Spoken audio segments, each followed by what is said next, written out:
याद रखना चाहिए, अच्छे और बुरे भावों की उत्पत्ति, ये 10 बातें प्रधान होती हैं। आपके अंदर अच्छे भाव आ रहे या बुरे भाव आ रहे तो उनमें 10 बातें प्रधान हैं। पहला, स्थान। आप कहां बैठे हैं, कहां रह रहे हैं, किस जगह खड़े हैं, आपको स्थान देख करके ही बर्ताव में उतरना है। जैसे मदिरालय है, आप वहां खड़े होंगे तो तमोगुण अपने आप बढ़ने लगेगा, आसुरी प्रवृत्ति बढ़ने लगेगी। ऐसे ऐसे जिस स्थान पर खड़े होने से, देखने से, बात करने से हमारी वृत्ति बिगड़ रही, उस स्थान का तत्काल त्याग कर देना चाहिए, वहां से हट जाना चाहिए। पहला है स्थान।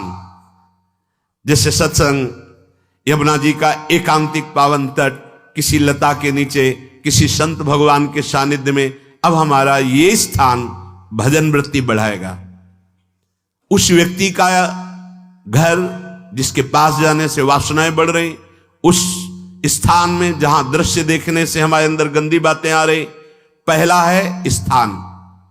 दूसरा है अन्न। बहुत बड़ा प्रभाव अन्न का होता है।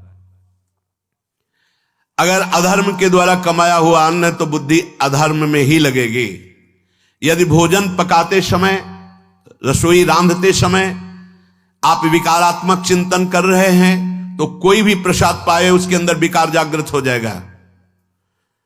अन्न का बहुत बड़ा प्रभाव पड़ता है। एक बार पूज्यपाद उड़िया बाबा जी महाराज अपने परिकर के साथ भ्रमण में थे तो किसी बड़े धनी मानी ने निमंत्रण दिया, महाराज आज यहीं रुको। तो बाबा ने कहा हम लोग गांव के अंदर नहीं रुकते, तो बाहर कोई वृक्षों का समुदाय, जंगल जैसा, तो उसमें वहां रुके, पर भोजन उनकी तरफ से, भोजन सबने पाया। जब सुबह हुआ तो महात्मा जन, साधक जन एक दूसरे की तरफ देखे और बोले आज तो हमको बड़ा दोष हुआ, गंदा स्वप्न आया और हमारा संयम बिगड़ गया। बोले ये तो हमको भी हुआ, जितने थे सबको हुआ। उड़िया बाबा के समीप गए, बाबा ने कहा अच्छा ऐसा हुआ, ये तो अन्न दोष है, बुलाओ सन्न पवाने वाले को, फिर चलेंगे। बुलाया और बाबा ने कहा बिल्कुल सत्य बोलना, नहीं तो आप जानते हो इतने महात्माओं के संयम को आपने भ्रष्ट कर दिया, सत्य बोलना क्या बात थी। तो उनका महाराज संतान नहीं हो रही थी, सुना था आप बहुत सिद्ध महापुरुष हैं तो आपके परिकर को इसीलिए पवाया, अंदर काम भाव था कि हमारे कामना थी कि संतान उत्पन्न हो, वैसे चिंतन करते हुए बनाया ऐसे। बोले सबका संयम नष्ट कर दिया, होश में, नरक जाने वाली बात मत सोचो। अरे संतों को पवाओ जैसे अपने पुत्र को पवाते हैं, ऐसी भावना करनी चाहिए। आज हो भाग्य तो परिणाम खुद मंगल में निकलेगा। काम भाव से युक्त होकर क्यों बनाया, सब संतों के अंदर विकार पैदा कर दिया। अन्न का प्रभाव पड़ता है, हम जैसा अन्न पाते हैं वैसा। कई बार सुनाया है, सिद्ध महापुरुष पूज्य प्रातः स्मरण श्री बलराम दास जी महाराज झाड़ू मंडल के, यमुना के पावन तट पर ही है, रास मंडल के पास ही, वो अपने एक लता के नीचे बैठे हुए भगवत चिंतन कर रहे थे। अचानक यमुना जिस नजदीक है तो कोई माई स्नान किए हुए निकली तो नेत्रों ने देखा और विकार उत्पन्न हो गया। वयोवृद्ध सिद्ध महापुरुष, उन्होंने कहा आप तो इस शरीर को नष्ट कर दूंगा। शिष्यों ने कहा महाराज ऐसा क्यों? बोले किसी माता के शरीर को देखकर हमारे अंदर विकार क्यों आ गया? ऐसा नहीं, आज तक कभी नहीं हुआ, ऐसा क्यों हुआ? उनका महाराज आपस में सब शिष्यों ने कि कुछ ना कुछ तो खान पान में गड़बड़ी हो गई तभी ऐसा हुआ। बाबा आज परिक्रमा करते हैं वृंदावन की, बाद में आप जो आदेश करेंगे जैसा करेंगे, पहले परिक्रमा। वृंदावन की परिक्रमा का बहुत बड़ा प्रभाव, जब कभी मन आपका ऐसा विक्षिप्त हो, परेशान हो, तत्काल परिक्रमा प्रारंभ कर देना, नाम जप करते हुए। आप देखना परिक्रमा पूरी होते होते शांति हो जाएगी। बाबा ने खूब नाम कीर्तन करते हुए शिष्यों के साथ परिक्रमा दी, मन का विकार शांत हो गया।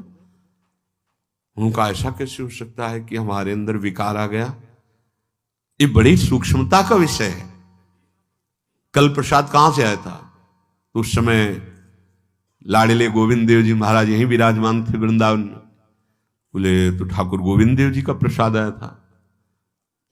लकुट उठाई, गए हो तो भगवत स्वरूप तस्मित तज्जने भेदा भावात, भगवान और भगवान के ऐसे जनों में भेद नहीं होता, वो भगवत स्वरूप होते हैं। गए और कहा बताओ आपका प्रसाद न पावे तो अपराध लगे कि प्रसाद नहीं पाया, और प्रसाद पावे तो हमारे अंदर काम जागृत हो जाए, हम तो मरे ना दोनों तरफ से। तो ठाकुर जी बात कर रहे थे, दूसरों को नहीं सुनाई दे रहा था। कह रहे थे कि देखो नाराज मत हो, कलकत्ता की वैश्या थी, उसने भोग लगाया, अब उसने भोग लगाया तो हमने चख पाया, तो आपको प्रसाद का किनका लेना चाहिए? किसने कहा था कि पूरा प्रसाद पाइए? जरा किनका ले लेते हो, मधुकर ही पाते। हाँ ये बात आपकी मान, तो हमारा तो पूरा विश्व है, कोई भी भोग लगाएगा हम तो पाएंगे, और हमारे प्रसाद की निष्ठा आप सबके हृदय में, तो किनका लीजिए, पूरा मत पाइए। सोचिए, भगवद अर्पित प्रसाद और वृत्ति, भगवान ने आदेश किया किनका पाओ, माधुकरी मांग के खाओ। यहां वर्णन कर रहे, यदि हम अन्न थोड़ा भी हमारे अंदर दूषित चला गया, तो जब कभी ऐसी विकार की भावना हो, आपके अंदर विकार बन रहा है, तो खोजिए। आपने कोई दृश्य देखा है, आपने किसी से बात की है, आपने कोई ऐसा संकल्प बनाया, नहीं, तो फिर भोजन दोष आ गया। अब आज उपवास कर दो, जब तक वो वृत्ति न नष्ट हो तब तक कुछ मत पाना, जल से काम चलाना, तो एक दिन एक पहर अपने आप शांत हो जाएगा। अगर बहुत विकलता हो रही तो नाम कीर्तन शुरू कर दो, भोजन मत पाना, नाम कीर्तन शुरू, बिल्कुल शांति मिल जाएगी, बिल्कुल। और ये तो उदाहरण महापुरुष इसलिए देते कि हम सावधान रहें।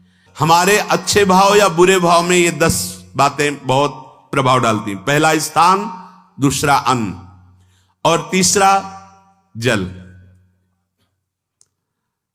पानी भी बहुत संभाल के नहीं, आजकल तो देखो प्रायः ऐसे दांत से प्लास्टिक नोचेंगे, ऐसे पानी पिएंगे, कब भरी गई, कहां भरी गई, कैसा पानी, बड़ा देखो कैसा हमारे भजन साधन के लिए विक्षेप पैदा होता चला जा रहा है। पहले सुंदर सरोवरों का जल, मतलब 15 वर्ष तो गंगा जल ही केवल पिया है, जो आकाशवृत्ति से मिला नहीं, गंगा जल ही पिया है। कुआं का जल, फिर आया हैंडपैप का जल, अपवित्र होने लगा। हैंडपैप में जो वाशर, अगर वो कहीं चमड़े का पड़ा हुआ है तो अपवित्र जल हो गया। अब हैंडपैप का भी अंतर ध्यान स्वरूप हो गया, अब तो नहीं दिखाई देता। अब रह गया है मोटर से निकले और फिल्टर में जाए, वो मशीन जो फिल्टर करती पानी को, आरओ, उससे। अब वो जिनके पास है तो है, नहीं तो परिक्रमा लगाया हो, आपको पानी पीने को नहीं मिलेगा। देखो कैसा समय आ गया। भोजन, पहले कोई दगाबाजी भोजन में तो नहीं करता था। गांव में जब जिसके यहां दूध बेचा जाता था ना, उसको बहुत लघु दृष्टि से देखा है, गाय माए एक बराबर होती है, ये दूध बेचता है। 10-5 किलो मठा तो आप ऐसे मांग के ले सकते थे, अगर अड़ोस पड़ोस में वो मठा मिल जाएगा। जब कोई उत्सव होता, फ्री दूध 100, 200, 500 किलो पूरे गांव के सब दे देते, कोई ऐसे बेचता था। अब दूध नहीं, जब बूढ़े लोग बैठते थे कहते थे पानी बिकेगा आगे चल के। आज पानी बिक रहा है, नहीं बिक रहा, पानी बिक रहा है। हमें लगता है सबको ही पैसे से ही पानी है, वो बोतलें नीली नीली नहीं, इतनी बड़ी बड़ी बिकती, उन्हीं से पानी पिया जा रहा है। आगे और समय जल का प्रभाव पड़ता है। जैसे हम गंगा जल पीते थे, सही कहते हैं, कई कई दिन जब भोजन नहीं मिलता तो पूरी पौष्टिकता गंगा जल से मिलती थी। गंगा माता के जल से ऐसा लगता था मानो हम परम पावन अमृत पान कर रहे हैं, सारी पौष्टिकता मिलती थी। कुएं का जल अपने आप में पौष्टिकता से युक्त होता है, जो हमें चाहिए। आज देखो जल की समस्या हो गई, पवित्र जल पीने के लिए हम तरस रहे हैं। कहां जल और कैसे मिलेगा जल?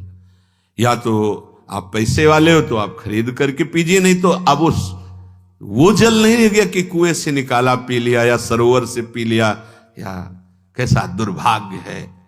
जल का बहुत बड़ा योग है साधना में। जैसे स्थान का तो परम पावन वृंदावन धाम, अन्न का, तो अब हम भगवत प्रसाद पाते हैं। तो जल का बहुत बड़ा योग है, आज दूषित होता चला जा रहा है, क्योंकि अब हाथ की बात नहीं रह गई है कि आप सुंदर कुआं से जल लें या सरोवर से जल लें या आप नदी से जल लें। हाँ, स्वामी जी के लिए लिखा हुआ है कि रोज यमुना स्नान और रोज यमुना जल ही पान। हमारे वृंदावन के समस्त भगवत स्वरूपों का स्नान यमुना जल से ही होता था, हो रहा है और होता ही रहेगा। बिहारी जी के लिए आज भी कलश में भरकर यमुना जल ही जाता है। वो कपड़ा से ऐसे ढक के जब हम 2 बजे परिक्रमा देते थे तो एक महाभागवत है, वो किसी को छूते नहीं, दूर से कहते छूना मत, बिहारी जी के लिए जल जा रहा है स्नान के लिए बिहारी जी का। फिर चौथा है आपका परिकर, जहां पर रह रहे हैं वो समुदाय, चाहे परिवार हो या आप समुदाय, वो कैसा है, रजोगुणी है, तमोगुणी है, सतोगुणी है या त्रिगुणातीत भागवतिक है, उसका प्रभाव पड़ेगा। पांचवा है आपका पड़ोस, आसपास वाले घर, जैसा है वैसा प्रभाव पड़ेगा आपके ऊपर। पड़ोस निंदनीय है तो बंधन से युक्त होना पड़ेगा। लंका के पड़ोस में रहने के कारण अगाध महिमा वाले समुद्र को बांध दिया गया, रघुनाथ जी ने पुल बांधा और दंड देने के लिए तैयार हो गए थे सरकार, अग्निबाण संधान कर लिया था, पड़ोस के कारण ही तो ना, पड़ोसी रावण था, इसीलिए आस पड़ोस का बड़ा प्रभाव पड़ता है। फिर अगला है दृश्य, इस पे बहुत सावधानी की जरूरत है।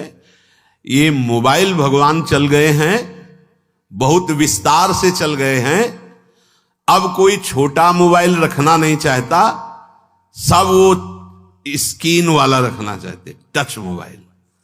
दृश्य से बचो, बच्चों, जवानों, बूढ़ों, सबकी वृत्ति जो माया आकर्षित करती, जो दृश्य हम देखने के लिए अंदर से उल्लसित है, वो मोबाइल में सब है, चाहे भागवतिक और चाहे सांसारिक।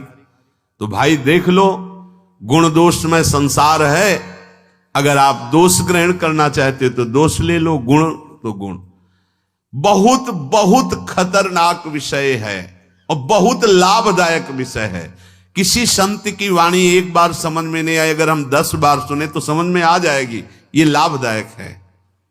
कभी कोई किसी से बात करनी, पहले जाए तो पोस्ट कार्ड चलते थे, एक कार्ड, वो 15 पैसे का इतना बड़ा वाला आता था, 25 पैसे का बंद वाला लिफाफे में आता था, नीले नीले कागज का 15 पैसे वाला कार्ड, उसमें चिट्ठी जाती थी महीनों में। कभी यहां 1 मिनट में अमेरिका से बात कर लो, कितनी बढ़िया बात हो गई। उसका दुरुपयोग ना करो। अब हमारी इतनी चंचल वृत्ति है कि दुरुपयोग करने के लिए उत्साह बढ़ जाता है। बोले अब सब काम हो गया है, अब एकांत सेवन कर रहे हैं, अंदर से सिटकिनी बंद और मोबाइल भगवान का संग शुरू। 2-4 मिनट सत्संग और अच्छे दृश्य देखे, फिर बगले में वहां सब होता है कि आप बस उसको ऑन कीजिए, फिर जो मनोरंजन शुरू होता है, फिर उपासक मिटिया मेट हो जाता है। ये बहुत सावधानी की बात कह रहे हैं। वैसे हमें लगता है यदि आपको इस बड़े कार्य वाले ना हो तो छोटा मोबाइल रखे तो अच्छा रहता है। तो इसलिए ये एक ऐसा कलयुग भगवान ने रचा है कि बचा पाना बड़ा मुश्किल है। इससे वृत्ति को बचाओ, जो बचा ले गया वो आगे साधना कर सकता है। बहुत सावधान बच्चों। हमें लगता है यदि आपका मन चंचल हो, आपके शासन में ना हो, तो स्क्रीन वाला मोबाइल अपने माता पिता को दे देना चाहिए। और हम कहते हैं रखो, छोटा वाला रखो, कभी कोई आपत्ति विपत्ति या सूचना देनी हो, बढ़िया काम करता है। जरूरी नहीं है इतना बड़ा लेके चलना। हाँ, अगर आपको बहुत राजकीय विभाग के कार्य हैं तो बात अलग है कि कौन सी सामान कहाँ कैसे, तो वहां से वीडियो भेज रहा है, वो चेक कर रहा है, यस हाँ ठीक है अब चलाओ। अपने को क्या काम है? सत्संग अगर सुनना है तो सत्संग सुनने के अलग यंत्र आते हैं, चला दे उसमें, वो इतनी बड़ी लगती है उसमें चिप, पेन ड्राइव ऐसे लगा दो और सत्संग सुनो। जरूरी वो दृश्य वाला रखो। यहां कहने दृश्य, अगर गलत दृश्य देखा तो बावरे बन जाओगे और अच्छा दृश्य देखा तो भगवान के मार्ग के पथिक बनोगे। तो देखो, अच्छे दृश्य में भी दोष दर्शन की वृत्ति की गुंजाइश है। जैसे कोई लीला हो रही है, लीला के पात्र, जैसे हमारे ब्रजमंडल में रास लीला होती थी, ऐसे 12 वर्ष 13 वर्ष के लीला पात्र, सब नव किशोर, जहां भाव ही बने रोते रहो। अब वहां बड़े बड़े लीला पात्र हैं, अगर हमारी भावना शासन में नहीं है तो वहां हम अंग प्रत्यंग के दर्शन से हमारी हाव भाव वहां जो हो रहा है उससे हमारी वृत्तियां बिगड़ जाएं। जब छोटे छोटे लाडली लाल परस्पर खेलते हैं तो केवल आशीर्वाद देने को, रोने का मन होता है। अगर आप लीला भी देख रहे हैं तो बहुत सावधानी की जरूरत है, क्योंकि वो चिदानंद शरीर नहीं है, पांच भौतिक शरीरों, हमारी दृष्टि पंचभूत में लगी हुई है। नाम जप करो, लीला गायन करो, फिर देखो जो लीला, अरे यही जीवन का परम सुख मिलेगा। सच्ची मान लीजिए। बस हम बार बार ये कहते हैं, मोबाइल का सदुपयोग कीजिए, दुरुपयोग नहीं। मोबाइल बुरा नहीं, उसका प्रयोग बुरा है। दृश्य और साहित्य, वैसे ही मनोवृत्तियां फिसलने वाली हैं, और जब ये आ गया कि फिसलाने में कितना लाभ है तो हानि, ऐसा कोई साहित्य और आलोचना, ऐसी कोई वार्ता ना करे जिससे हमारे अंदर गंदे भाव आवे। यदि अच्छी चर्चा करते तो अच्छे भाव आते। देखो, अभी ऐसी कोई भावुक चर्चा होने लगे तो सबका हृदय द्रवित हो जाएगा, और गंदी चर्चा हो तो हमारा हृदय विकार युक्त हो जाएगा। और कार्य, आप जो कार्य करते हैं उसका प्रभाव आपके मन के ऊपर पड़ता है। और उपासना, आप उपासना भोगों की करते हैं या योग की करते हैं, ये 10 से भाव बनते हैं और 10 से भाव बिगड़ते हैं। स्थान, अन्न, जल, परिवार, अड़ोस पड़ोस, दृश्य, साहित्य, आलोचना, आजीविका का कार्य और उपासना। यदि ये भागवतिक हुए तो आपके अंदर भगवत भाव बढ़ेगा, और यदि ये रजोगुणी तमोगुणी हुए तो आपके अंदर आसुरी भाव बढ़ेगा। इन 10 से सावधानी पूर्वक व्यवहार होना चाहिए। जैसे आस पड़ोस में है तो बड़ी सुविधा है, यहां कोई किसी से मतलब नहीं रखता, बगल वाला कौन रह रहा किसी से मतलब, ये बढ़िया है। ज्यादातर गांव में होता है।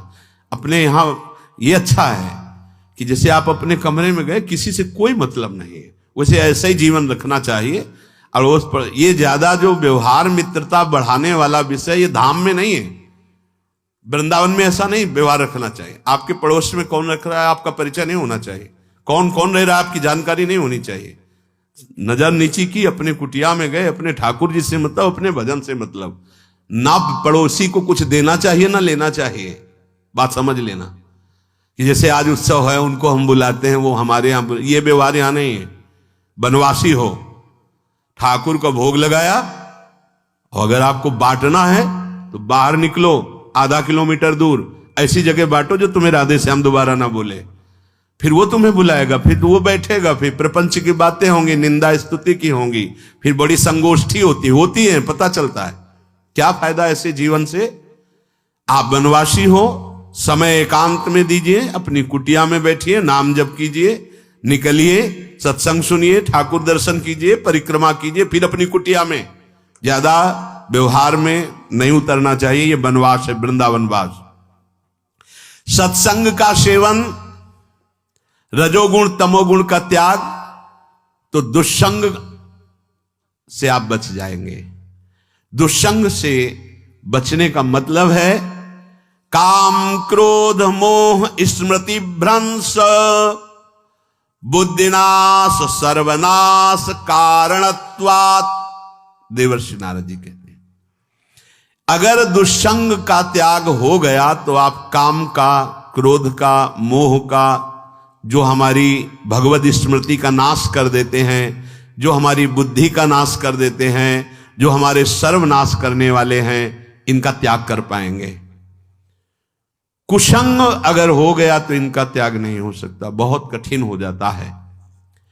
भगवत संबंधी तत्वबोध होना या भगवत रहस्य लीला में प्रवेश पाना, जो अपनी इंद्रियों को भोगों में तृप्ति कराने की कोशिश कर रहे हैं,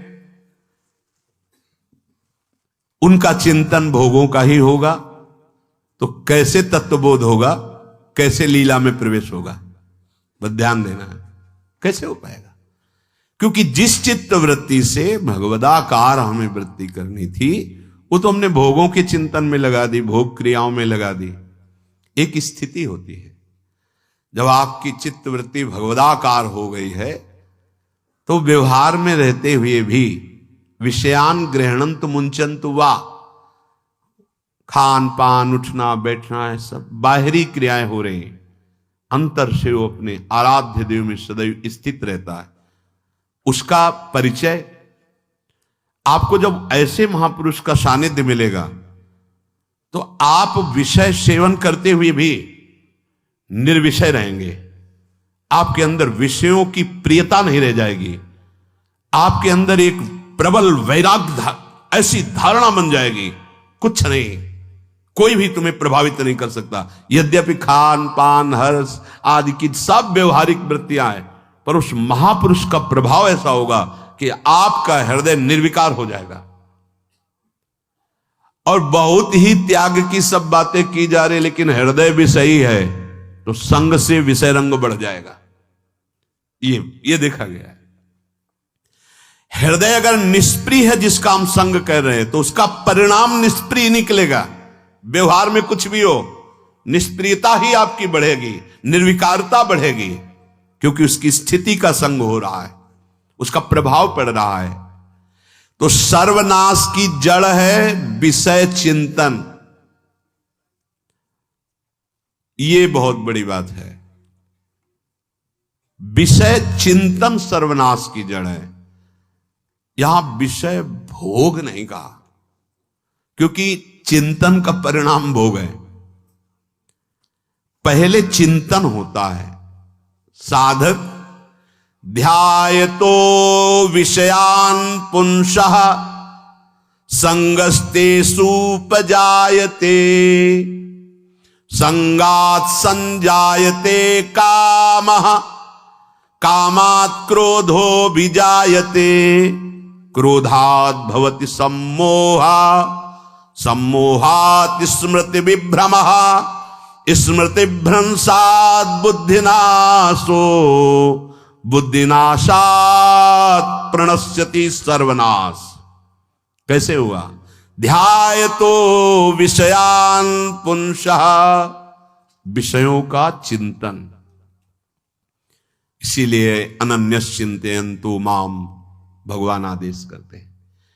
विषय चिंतन न होने पावे, बिना चिंतन किए आपको कोई भी सुख नहीं मिल सकता। आप देख लीजिए, जगत के किसी भी भोग का सुख नहीं मिल सकता।